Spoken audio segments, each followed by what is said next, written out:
Hello, everyone. Just in. Got down to the root of it. This information is courtesy of Smart Trucking, as well as Trucking Answers. Let's get down to this. Without those two sources, I'd have never gotten down to the root of what's going on with why prices are high at grocery stores and why so many trucks have been broke down. So, y'all already read the title. You know what it is. Let's get down to it. So, I've seen trucks broke down quite often, and even I, in virtual trucking, have quit running out of California. I'm going to really boil this right down for the introduction here and summary into the video so that we can get right down into the nitty-gritties. So, trucks are breaking down. Why is this? Food at the stores is getting more and more expensive by the day. Why is this? Well, let's get right at it, shall we? Man, this is going to be a deep one. Emission systems are killing freight transportation. Thank you, Carb, for doing your own self a shooting in the foot. Y'all have done a fine job of that as usual, and for you morons still living in California waiting for the right time to get out, congratulations. You've officially sunk your own ship. Continuing on, Carb is mandating that no trucks be any older than such and such a number of years. Well, it's all fine and dandy till you realize combines are breaking in the field. Combines are catching fire. Trucks are breaking down in the fields and on the roads and catching fire.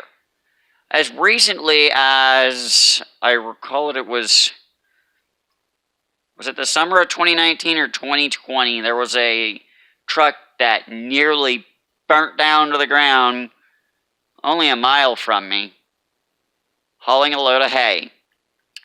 Lovely. That load of hay, it seems to me, was destined for cattle. Oh well. Insurance covered the hay and the truck, but nonetheless, it's a sign of the times. I have figured out that the truck went into regen and some hay had fallen on to a very hot spot in the exhaust system. So, for those of you who don't understand what is hay, what does that have to do with anything, let me preface this. Google Map search this location. South Jackie Road, Adwell, Washington, 99008. Yep. I lived somewhere on that road. It's one of the dirt roads in America. You think they don't exist? That road is to this day a dirt road. It goes and connects to a chip sealed road, which hooks up with an asphalt road with a poorly done intersection onto the asphalt road. Well, there's a reason they call it asphalt. It's the fault of A's. Just, putting that out there. Maybe someone out there in the asphalt industry is paying attention. Y'all need to build your road bases sturdier. Come on. Trucks that aren't even overweight are destroying the roads. Come on. Y'all are doing a poor job of building them. And don't give me excuses. Just don't. It's inexcusable. It's all just a bunch of excuses and nonsense. And I don't have time for lies and nonsense. So, cut it. Anyways, continuing on. Someone who's actually grown up in a farming community on his family farm, I can tell you for a fact, hay is dry. It is specific crops that are mown down when they're about 2 feet tall or higher, and dried out into hay and then baled. Now, the process, once it's dry and on the ground, becomes extremely and consistently flammable. And when it's baled, you have a lot of flammable dust in the air. That's why balers primarily are the trailer type of balers, not the self-propelled. That and self-propelled balers are incredibly expensive. And yet, one more engine that can go wrong with one less backup plan. Which is why farming is done the way it's done. So it gets baled. Then a stack wagon comes by. Now you have the loose stuff on the edges from the bales being made that falls off as the bales are moved around. So a stack wagon comes along, a tractor pulling a stack wagon comes along, picks up the bale, sends it onto the trailer, stacks it 2 bales high by anywhere from, with a limit of anywhere from, I think they make them in bale quantity limits of anywhere from 12 on up to 20. But typically you only see a 16 bale stack wagon. So it means stacks, the hay comes up and is rotated 90 degrees onto its side. It side shifts and it comes back. That's one type of stack wagon. Another type of stack wagon will take that bale and lift it up, rotate it, send it, and then a pusher arm will push it back. Another one will come on the side conveyor, come up, rotate, and come on to the stacker. And then it's on a tray. The tray comes up. And then the next set comes in. And voila, comes up. Now the farmer can control how many he puts on the stack wagon. But nonetheless, every time there's movement, some of it is shaking loose. Now, it gets brought over to a stack and tarped. That's the way it's done in my area.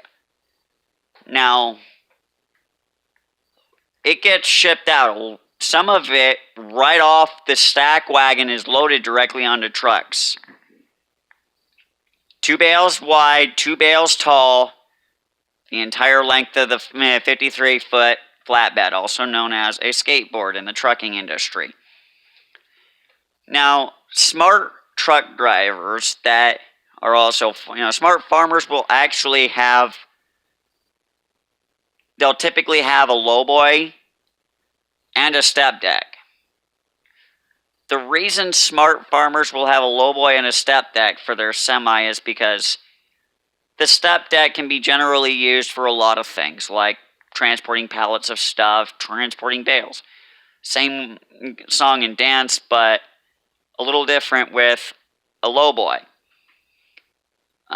You can stack bales on it instead of just 2 bales tall, 3 bales tall in the middle. Sometimes you can even stack them 4 bales tall. It really, truly all depends. But you can get more on a lowboy. Most farmers don't do it that way because they're not as smart as this young man and as innovative as this guy right here. That most farmers don't have lowboys. But this few that have lowboys don't really do it that way because they don't want to clean up the hay mess on their trailer, which, for the record, is really incredibly easy. You just broom it off if you've spec'd out your lowboy proper. Now, what happens is when it gets loaded on the trailer, there's some loose hay on the trailer. And when there's a tailwind, it will push it. And because those stacks are so tall on the trailer. Step decks typically, from the step down in this section, is carrying it 3 bales tall. Well, you get a tailwind during loaded, you're going to jar some of that hay loose. And it's going to go upwind. It's going to go and be carried by the wind to the exhaust stacks and it will stay there until it is removed from it. And because the hay is so incredibly dry, it is super flammable. It's not explosive, but it is flammable. I know so because my own father has put out many a hay fire in his prime. And I'm going to explain it to you this way. Yeah, the crop is usually insured. It's the machines that aren't. Now, what happens when a truck regens? The flash point of hay, also known as the auto ignition temperature, where it's going to catch fire just from the heat. That's how diesel engines work, for those of you wondering. Well, when the semi-truck goes into regen mode, it's north of 1200 degrees Fahrenheit on the exhaust. Way higher than what's required for hay, or even straw, to catch fire. Which is exactly what happened down the road from me. How this ties into what's going on, that all the prices are going sky high right now. These regen systems are causing more and more trucks to shut down randomly and unexpectedly from either poor maintenance, poor design, or just outright manufacturer defects. It's what happened to my Harley. It hasn't shut down as of yet, but it has some issues, and I need to get into the insides of my bike. I've turned wrenches quite a lot in my life. I'm no stranger to it. My stuff doesn't leak because I do it right. I take my time. And instead of saying, if it weren't for bad luck, I'd have no luck at all, and keep going, I say, well, things start going wrong, I just gotta come back to it later when I'm in a better mindset to do so, or it'll just backfire worse. Now, how this parallels to my Harley. So, underneath, there's an air cleaner on motorcycles. Well, on Harleys, the air cleaner is kind of a shape kind of sort of like this. Now, the problem with it being shaped kind of like this, they didn't shape it like this because they wanted to. They did it to accommodate the EGR system. So you've got a big hole. It's about this big around in the center, and then 2 holes about the size of the diameter of my finger. It's about the same size as the tip of my finger, and those holes that are that size shoot exhaust gases from the exhaust system through the exhaust gas recirculation and valve and into the intake side. Well, it's been shooting this exhaust into the intake, and it hasn't had enough. Unfortunately, it hasn't had enough air getting into it. It's already hot. It's got hot exhaust going back into it.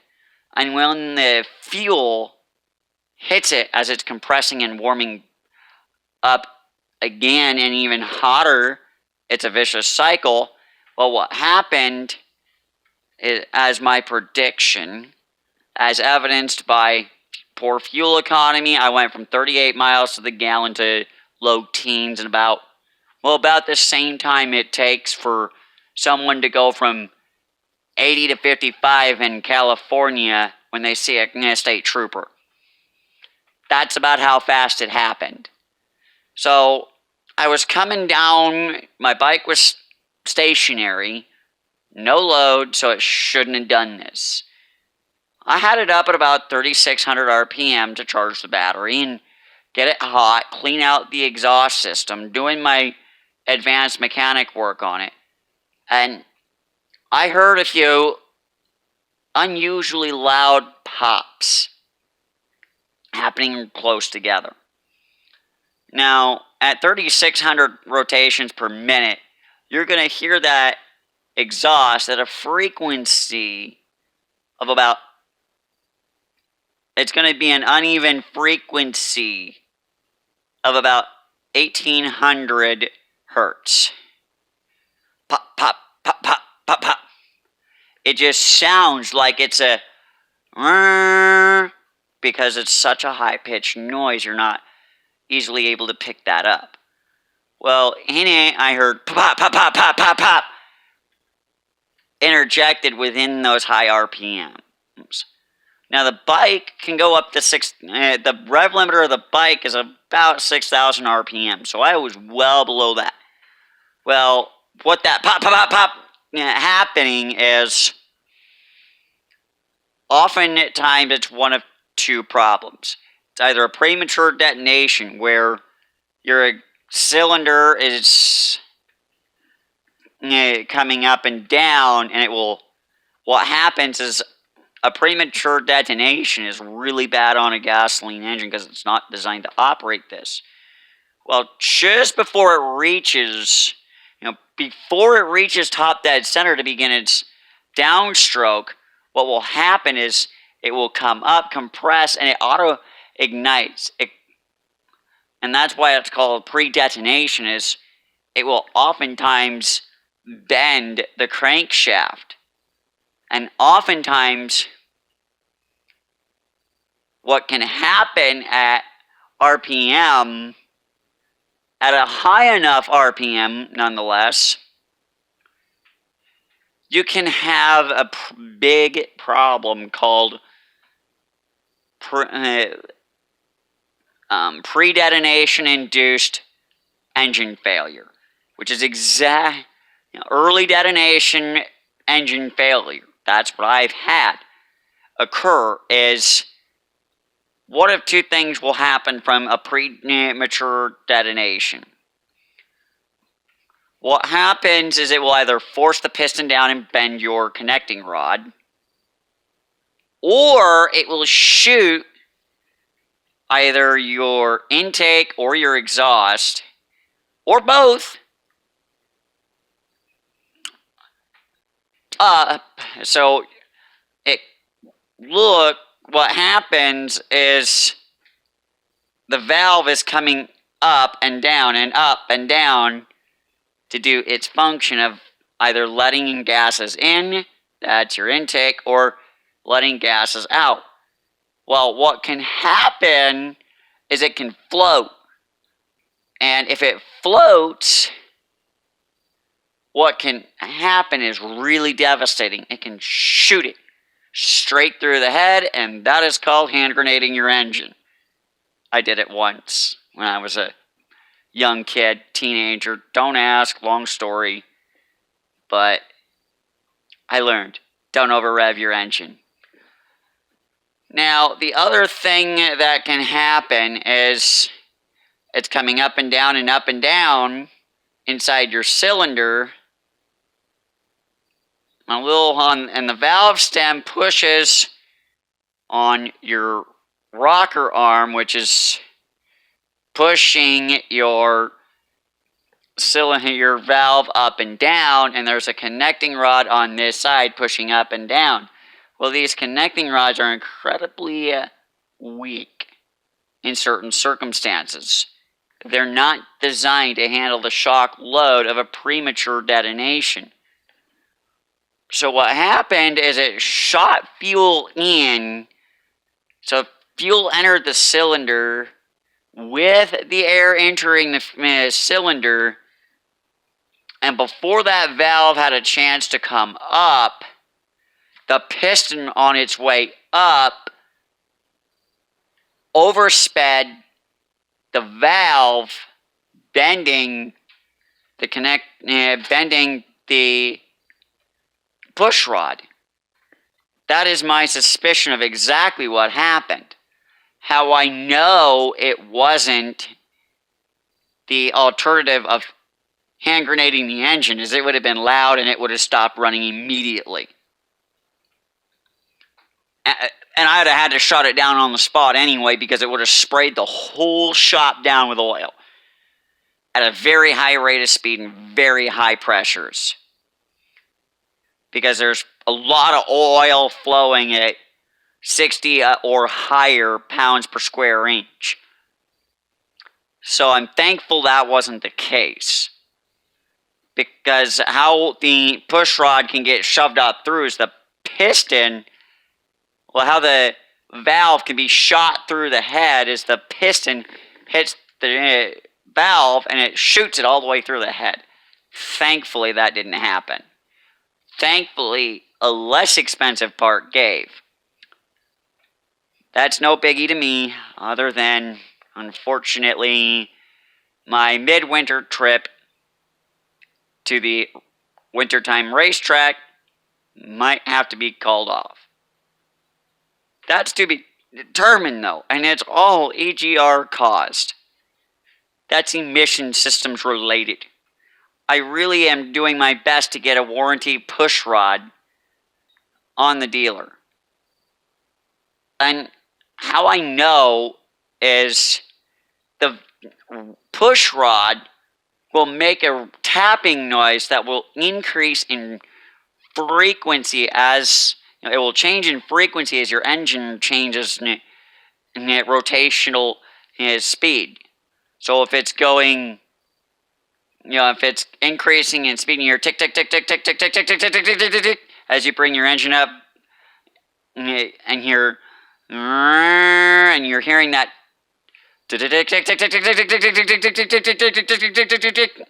and then you bring it back down and it goes from tick tick tick tick tick tick tick tick tick tick tick tick tick tick tick tick tick.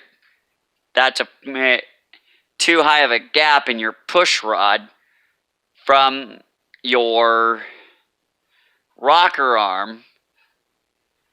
It's not necessarily just this side that can cause it. It's also this side that pushes the rod. I know I got really technical there, and I don't mean to bore you, but I told you that to explain to you how even a mechanic's not immune from an emissions-induced engine failure. I have since shut down the engine and have not started it. That happened quite literally on December 1st. What a way to start my month. Looking at a top-end rebuild. That is definitely not fully Harley's fault. It is, but it isn't. It is because they had a faulty method of how they were reading the air in the cylinder. And unfortunately, that air read into the cylinder is based on mass gas movement, which is what happens when something is the consistency of what we breathe. Liquid form would be like water. Well, water converts into a gaseous state called steam. Hence why steam engines were a staple and mainstay in the Industrial Revolution. That was when we were an industrial manufacturing powerhouse as a nation. Now, I explain it all to you this in its most deep, intricate method, because if I didn't explain it to you that way, I couldn't explain why big rigs are breaking down. That is just one of the types of failures on trucks that are after-treatment involved. The next after-treatment system, the next after-treatment type is what's called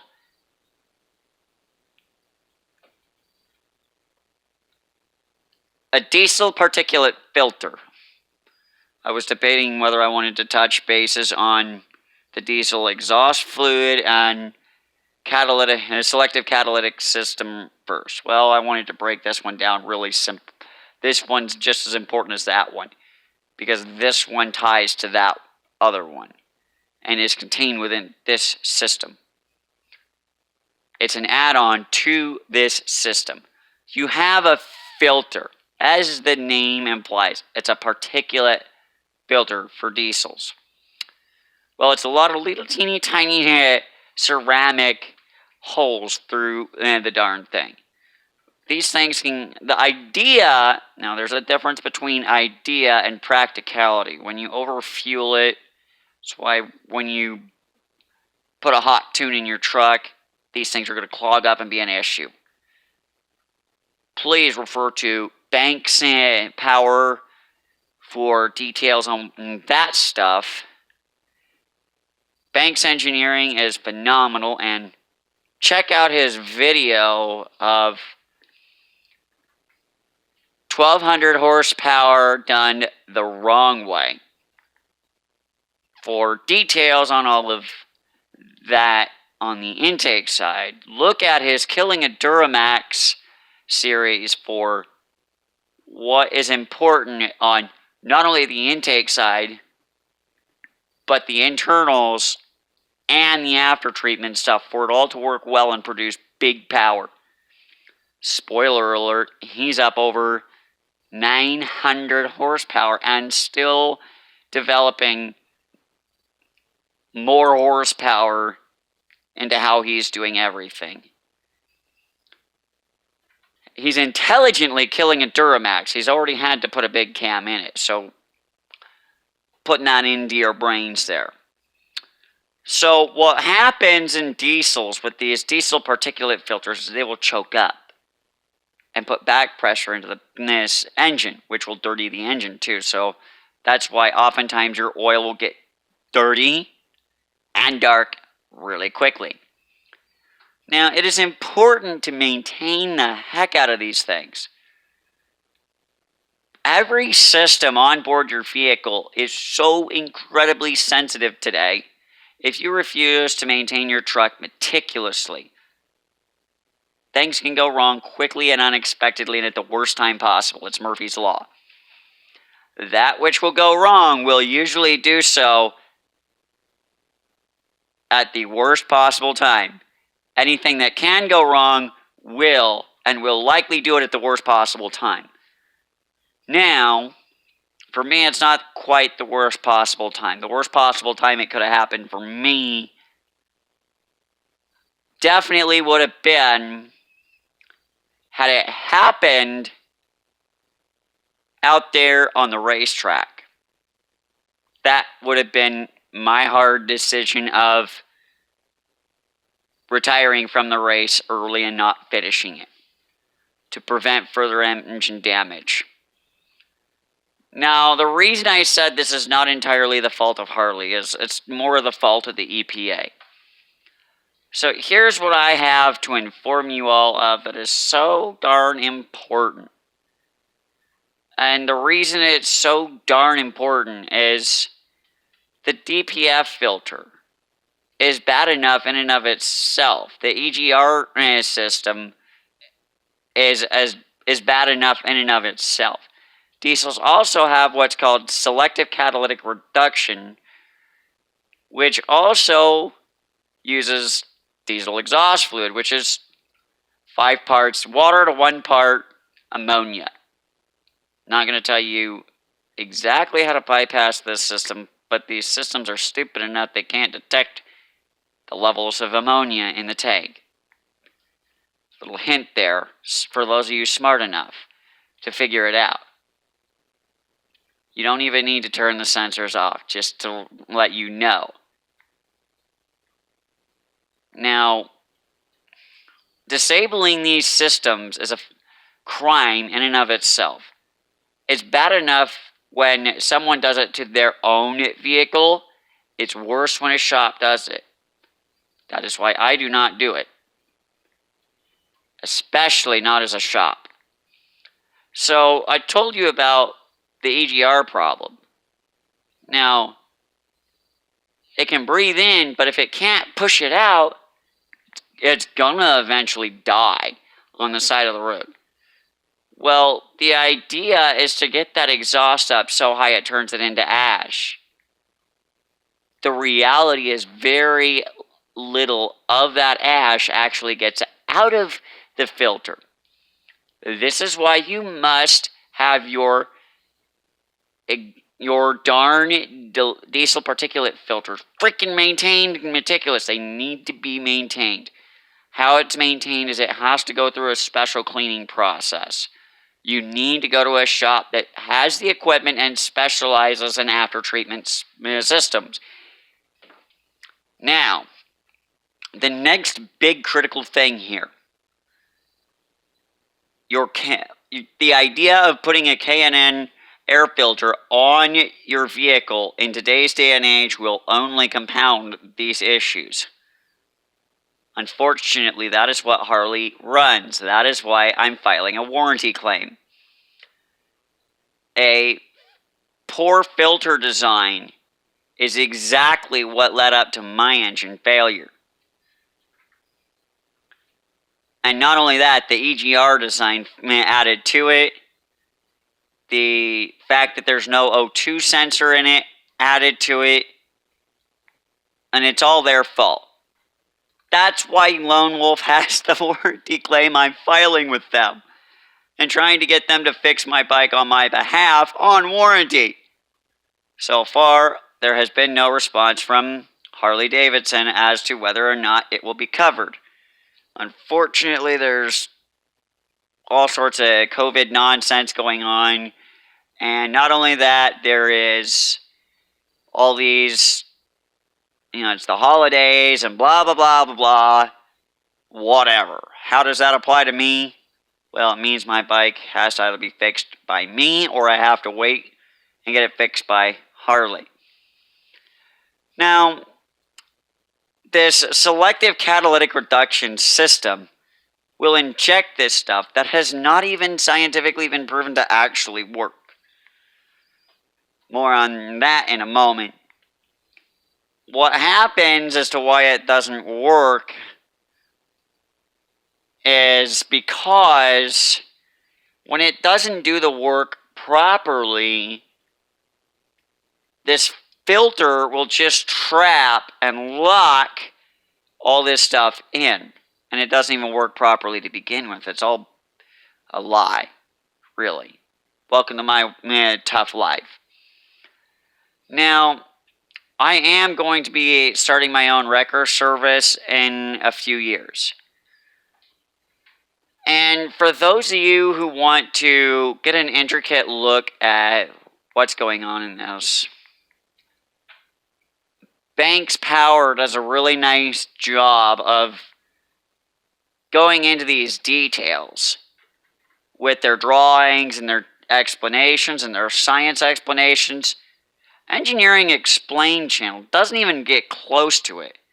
It's all about numbers and this and that and how it's designed to work. What they don't tell you on that channel, what that little kid doesn't tell you, I can call him a little kid because he doesn't know anything, really. He only knows what an indoctrination camp taught him. Granted, he knows how the government works with the numbers and stuff.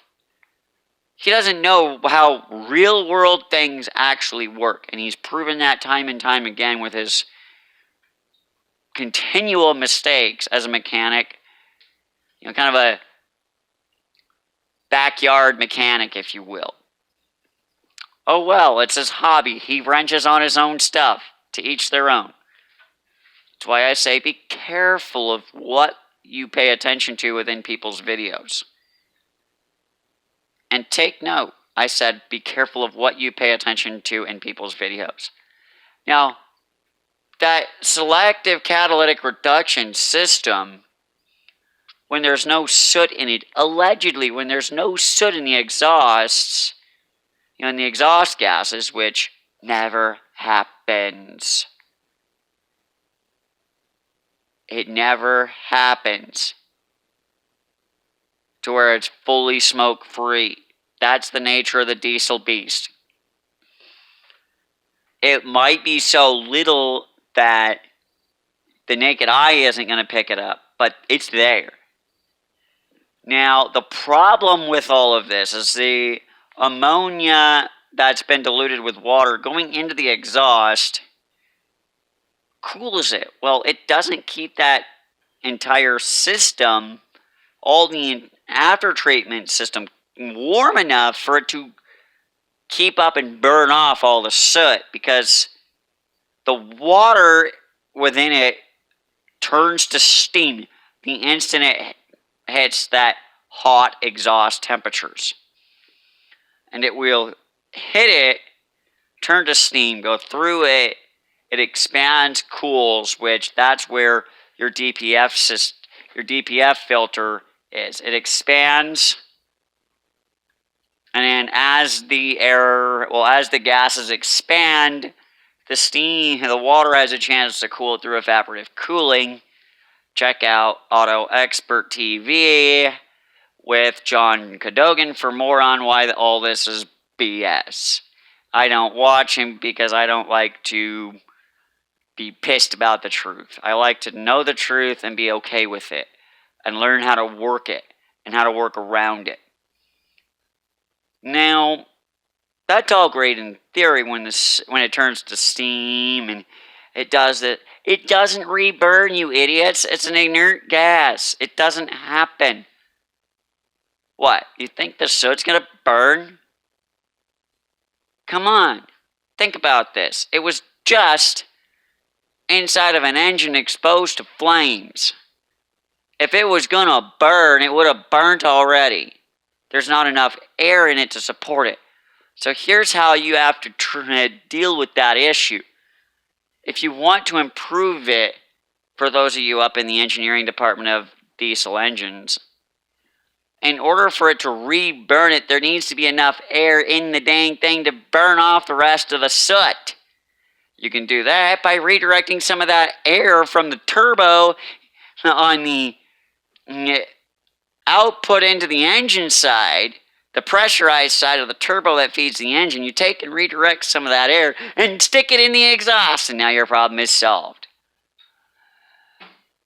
Why these engineers that make 6 and 7 figures a year, that's, 6 figures is anywhere from $100,000 and $999.99, okay? Then you have these people that are making 7 figures and more, that's $1 million plus, designing these systems, forgetting that for fuel and heat to cause fire, it needs to be in the presence of oxygen. Well, realistically, you have abundance of oxygen in the air.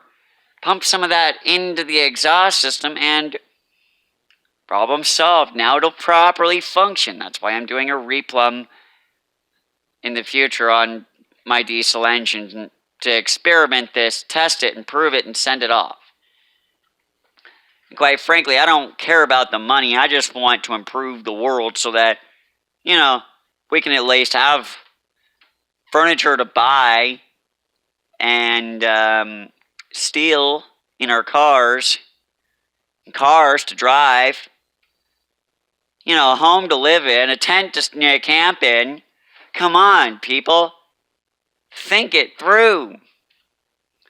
No trucks, the whole economy goes toast.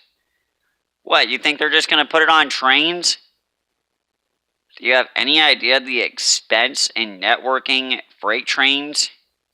The sheer size of them? Think about this a minute. Those trains are so big that a grain car literally dwarfs a semi-trailer. A semi-trailer disappears behind these things. And there's several of them behind one of these big engines that are cranking out, 12,000 horse? Well, those are eventually going to get regulated, and then there's going to be no trains. What annoys me is that fire engines have a after-treatment bypass switch in the truck where it can bypass the after-treatment. The government doesn't even follow its own freaking mandates. You think when they got rid of the glider kits? They essentially made their fire trucks into a glider kit. With the bypass switch. Are you kidding me? What is this nonsense? That's the hypocrisy of the government, people. I don't need a government to hold my hand. Creepy. To have government holding your hand like a loved, like a spouse. Ugh, a lot of the government is men. I'm a guy and I don't like most men holding my hand. Don't get me wrong, I'll hold the kid's hand.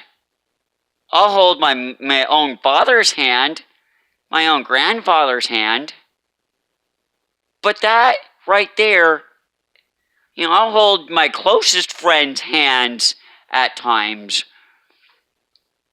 But I'm not going to hold a stranger's hand, and I don't want a stranger to hold my hand. That's creepy. That's a line being crossed. And the government wants you to believe that you need them to hold your hand or you won't live. Guess what we did before we had a government in America? We were living just fine. The redcoats of Great Britain, that'd be the Queen's Guards, the palace guards, who, by the way, the reason that the United States of America was formed by the Brits who left it is because the redcoats shot kids. Well, now we got blue coats shooting kids. Come on, people. Get it together. And you know what we said as a country? You know what we said as a bunch of colonies before we even formed this country? I know I say we as in if I were living back there, but I want you to understand the historical importance here. When the redcoats came to try to seize our guns, we, as colonies, shot them. And guess what we did if they kept coming? Let them run into the bayonets. Technology's come a long ways. The importance in the Second Amendment is so that if the government gets outnumbered by the enemy, guess what? We can back them up. Well, if they get out of control, we can put them in their place. What a concept. The same reason the Second Amendment, that's the right to bear arms, was put into the Constitution, was exactly for the purpose of keeping enemies at check, including domestic enemies here in our own country, which is what Joe Biden is. Go ahead, take this video down. I effing dare you. I'll keep posting it. By the way, this is the deep truth. And I'm just a small, unpaid YouTuber. So there's really no monetary impact. I'm just a little voice with no skin in the game here, apparently. So there you go. I'm no skin in the game. So you're probably wondering, as a truck driver, what's the best market to tap into? Are you kidding me? Go buy an old tow truck. I guarantee it. You could even go buy a rotator and have it paid for within 1 or even 2 years. Investments take time to pay off. Homes will pay off in the long run, unless they're a manufactured home, which 2020 made even those profitable. Don't know why, but whatever. Proof positive that not everyone's intelligent enough to realize it's a manufactured home. It's going to fall apart after a certain number of years anyway, and it's not repairable to the level or even built to the level of a stick-built home. But you want to buy a vehicle as if it were a stick-built home. Are you kidding me? You're only contributing to the problem here. You can get trucks for anywhere from 20 to 30,000, like that. You want to know how fast someone managed to sell a tow truck? They didn't even get a chance to list it. They just put a video of